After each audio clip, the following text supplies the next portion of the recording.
Olá, hoje nós vamos falar de conceitos e preconceitos em paisagismo. Qual dos dois você usa aí no seu trabalho?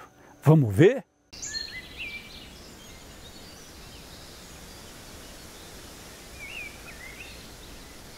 Bem, pessoal, conceitos são ideias que abrem a nossa cabeça. Ao contrário, preconceito nos fecha, nos direciona com conceitos prévios, emprestados, que a gente usa sem nem saber por que está usando. Um conceito, por exemplo, que abre o meu livro Criando Paisagens. Paisagismo é uma das raras profissões em que é possível nós trabalharmos os 5 sentidos humanos. Olha que bacana! Então, quando eu vou fazer um trabalho, eu posso pensar, puxa, nesse trabalho eu vou usar mais a visão, através da floração, através das texturas, através dos infinitos tons de verdes. Eu vou usar mais os perfumes das plantas para brindar o meu olfato. Eu vou trabalhar com frutíferas. Aqui talvez eu trabalhe com o murmúrio da água para a gente enaltecer a nossa audição, fazendo a trilha sonora desse espaço, ou eu vou trabalhar com a relação da sombra do sol na minha pele, criando então aquela forte sensação do tato. Um outro conceito forte, em paisagismo, nós também podemos usar os 4 elementos da natureza. Eu posso trabalhar com o solo, fazendo morrotes, trabalhar com as pedras que vêm também do solo, trabalhar com a água na horizontal, refletindo a paisagem, ou então na vertical, criando ali um barulhinho. Eu posso trabalhar com o fogo, que é aquele elemento gostoso que nos envolve, ele nos atrai para bater um papo, para o aconchego. E também, óbvio, a gente trabalha com o ar, fazendo bolhas grandes, né, de vazios, depois bolhas menores. Então, quando você vem da pequena para a grande, uau, a grande parece maior. Quando você vai da grande para a pequena é mais aconchegante, cria aquele estar, aquele lugar mais agradável. Eu posso trabalhar com bolhas que vão até a abóbada celeste. Olha que coisa enorme! Ou então trabalhar com bolhas onde eu tenho copas rendilhadas em cima da minha cabeça, fazendo então esse espaço se tornar mais humano, mais aconchegante. Como conceito também nós temos todas as ferramentas, lembra?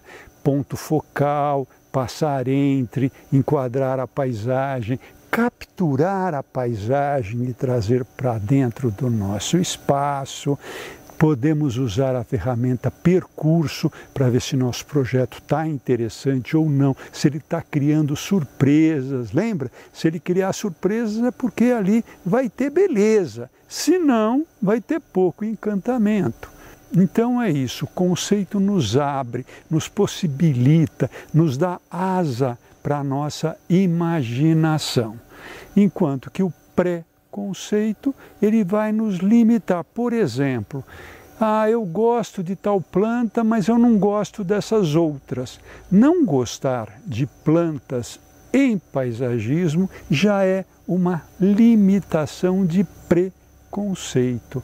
É muito ruim você não gostar dessa ou daquela. Eu nem sei por que eu não gosto dessa planta. Na minha opinião, as plantas todas têm um interesse para determinados usos. Ou seja, quando você tem um determinado problema, até uma planta que talvez você não vá muito com a cara, se adapte bem naquela solução. Por exemplo, estava fazendo um projeto enorme lá no Porto das Dunas, no Ceará, num lugar bastante inóspito em termos de vegetação, mas eu precisava criar alguma coisa importante, impactante em termos de vegetação, que era muito complicado, porque ali tem um vento que é um dos ventos mais salgados do mundo. E são poucas as plantas que resistem ali naquela frente mar.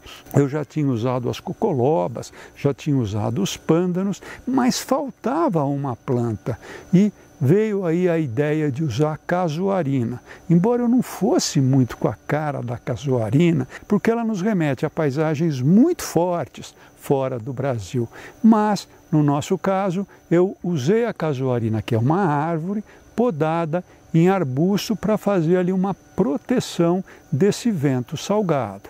Então, cuidado, sair de cara achando que você não gosta dessa ou não gosta daquela planta é uma grande limitação. Nós já temos muitas limitações quando fazemos um projeto. Pode ser uma limitação de peso, que vai dar uma sobrecarga quando eu estou trabalhando sobre laje, pode ser uma limitação de vento quando eu estou trabalhando numa cobertura, pode ser uma limitação de toxicidade. Por exemplo, no nosso escritório nós não usamos plantas tóxicas em locais que tenham pessoas diferentes, pode ter criança, adulto, velho, porque essas pessoas não conhecem essas plantas. Mas nessa chácara eu usei, por exemplo, lantana, num local próximo à sala, que eu queria ver as borboletas que vinham na lantana. Como meus filhos já eram grandes, a gente não recebia criança, eu usei tranquilamente, foi maravilhoso, a gente se divertia com as borboletas, mas quando chegaram os netos e começaram a andar, a primeira coisa que eu fiz foi eliminar essas lantanas, porque se uma criança bota ali uma folha na boca, pode ter problemas, tá certo? Outra coisa, plantas com espinho, a gente usa muito cuidadosamente, porque pode acontecer acidentes. Se um projeto tem uma certificação, por exemplo, já vai ter limitações também de água, né, de absorção de água, mesmo sendo uma planta nativa, como uma jabuticabeira, que absorve bastante água, a gente procura não usar, porque senão começa a extrapolar a quantidade de irrigação diária e aí a gente começa a perder pontos nesse item de irrigação. Em outras certificações, por exemplo, a gente precisa ter cuidado com as plantas invasoras. Plantas invasoras a gente procura também ter bastante cuidado, mas quando a gente está no coração de uma cidade urbanizada, bastante densa, a gente não vê tanto problema, porque até essa sementinha sair e ir para outros lugares, para outros jardins, né, é muito raro. Mas a gente nunca usa em espaços maiores, como praças, como parques, por exemplo. Um conceito genial que começou com Roberto Burle Marx, quando ele ia fazer um jardim e normalmente as pessoas pediam para ele não usar as plantas nativas, porque as plantas de fora eram tidas como mais sofisticadas, tal. Ele começa uma campanha importantíssima de utilização das espécies nativas brasileiras. E isso eu tive condições de acompanhar em palestras que eu assisti dele, inclusive uma vez eu fiz uma excursão para o Pantanal e lá em Campo Grande ele proferiu uma palestra maravilhosa sobre essa questão das plantas nativas e das queimadas na Amazônia, que já naquela época acontecia, só que Roberto Burle Marx nunca deixou de trazer plantas exóticas, adaptar essas plantas e usar em seus projetos, assim como aconteceu com a Coryphon brachyolifera, que é uma planta espetacular,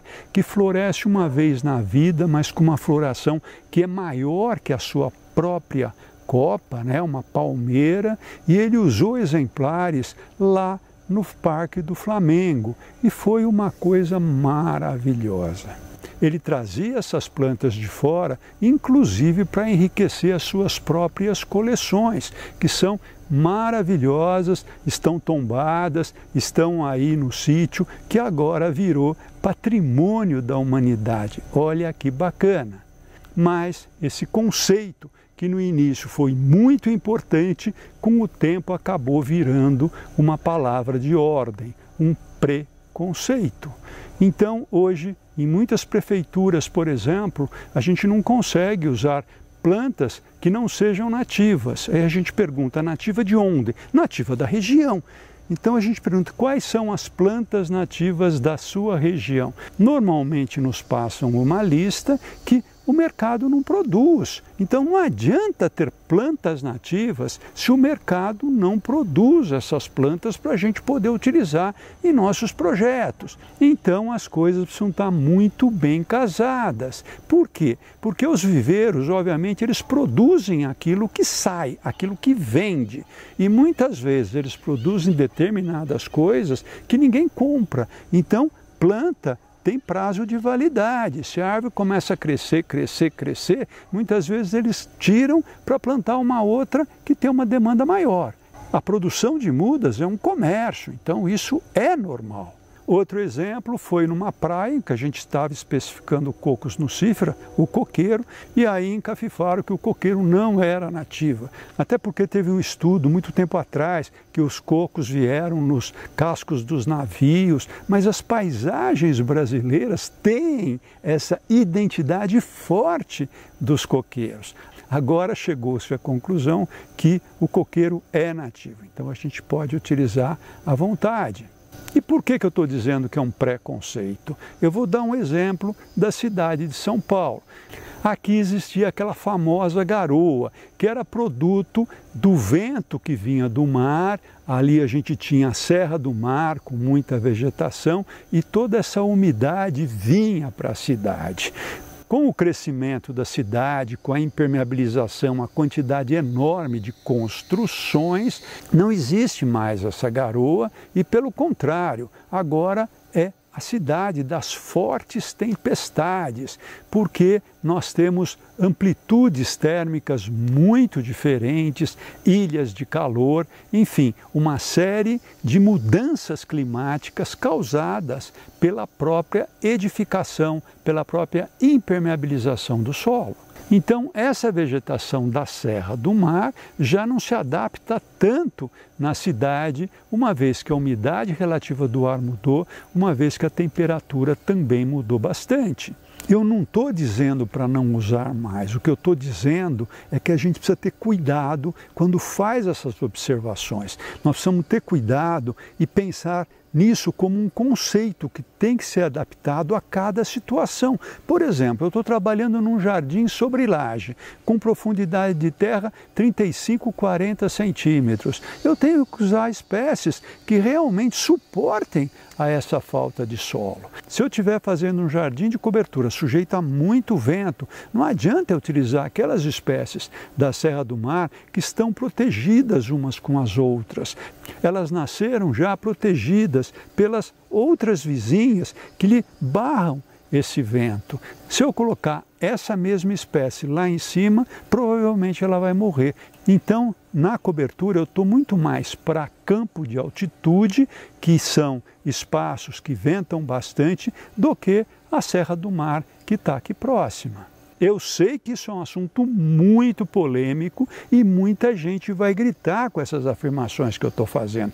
Mas o que eu peço para vocês é parar de repetir frases como o papagaio e começar a pensar no que essas frases significam, para que elas realmente sejam conceitos abertos, adaptáveis, onde a gente tem ali uma maleabilidade, uma flexibilidade em função da situação específica que a gente está. E não apenas seguir ordem, porque está na moda, porque não sei quem falou, e se eu não fizer isso, todo mundo vai meter o pau em mim. Vamos pensar como profissionais. É isso que eu estou querendo argumentar, tá bom? Então é isso, gente. Eu sei que eu estou sendo um pouco provocativo, mas também é esse o nosso papel, tá certo? Do que ficar aceitando. Vamos pensar, vamos raciocinar e vamos fazer aquilo que é melhor para as nossas cidades, para as nossas populações e que todo mundo tenha aí mais natureza perto de suas casas, tá? Não adianta ter muito verde longe, como, por exemplo, aqui em São Paulo, a Serra do Mar, a Serra da Cantareira. São Paulo tem mais do que os 12 metros quadrados recomendados, tá certo? Quando se faz toda essa média dessas florestas que existem ao seu redor. mas o que interessa é aquele verde que está próximo à minha casa. E em São Paulo, a maioria dos bairros populosos tem menos de 3 metros quadrados por habitante. E isso é muito pouco, é muito árido, é ruim para a saúde das pessoas, tanto saúde física quanto saúde mental. Então é isso, pessoal. Se você se sentir ofendido porque eu falei isso, deixa seu recado aqui. Vamos conversar, vamos abrir a cabeça, vamos ter flexibilidade de pensamento. Chega de censura, nós não estamos mais numa ditadura, tá bom? Pessoal, coloque aqui então seu comentário e eu termino deixando aquele enorme abraço para todos vocês.